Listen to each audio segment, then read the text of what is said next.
Kemudian kita lanjut kepada pengertian daripada ilmu.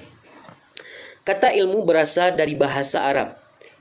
Al-ilmu bermakna pengetahuan.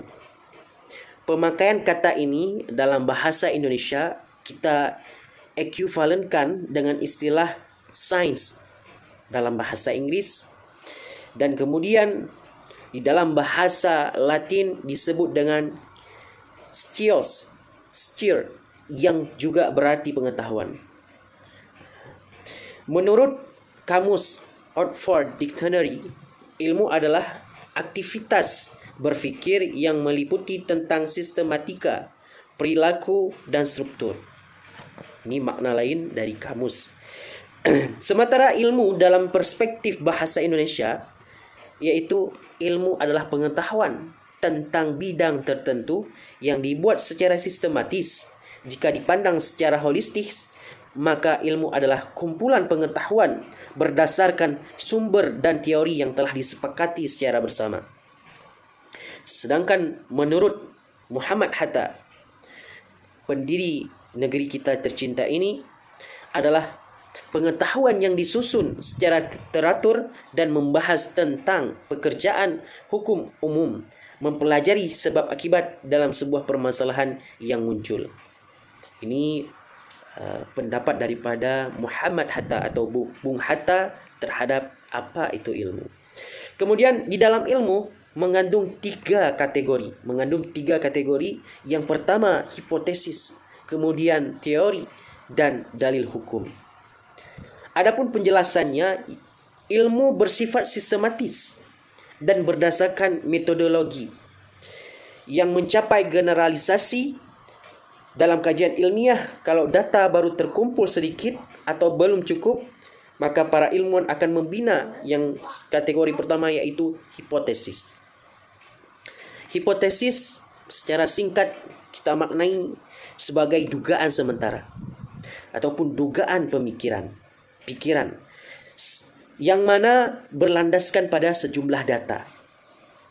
Kemudian hipotesis memberi arah pada penelitian dalam menghimpun data. Dan kemudian data yang cukup sebagai hasil penelitian dihadapkan pada hipotesis. Apalagi data itu valid dan menerima hipotesis kemudian menjadi tesis ataupun teori. Dengan makna lain, hipotesis yang diajukan dan sudah melalui serangkaian penelitian dengan dihimpun berbagai data, maka dia akan melahirkan satu teori.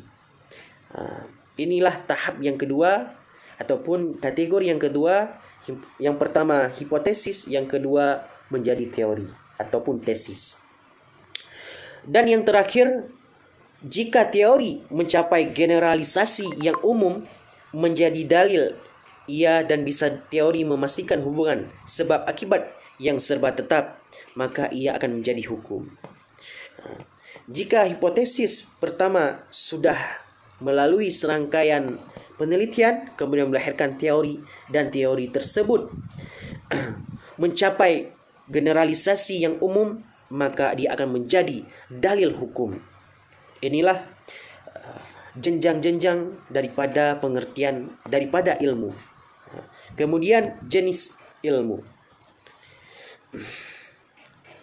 Yang pertama ilmu praktis, yang kedua ilmu praktis normatif, yang ketiga ilmu praktis positif, yang keempat ilmu spekulatif ideografis, yang kelima ilmu spekulatif nomotetis, dan yang keenam ilmu spekulatif teoritis.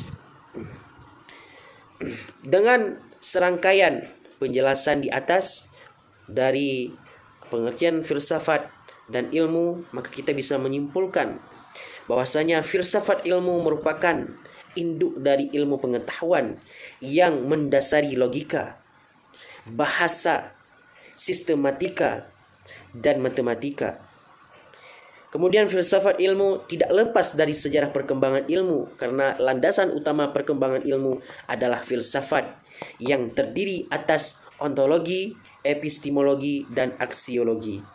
Mungkin itu saja. Wabillahi taufik wal hidayah. Assalamualaikum warahmatullahi wabarakatuh.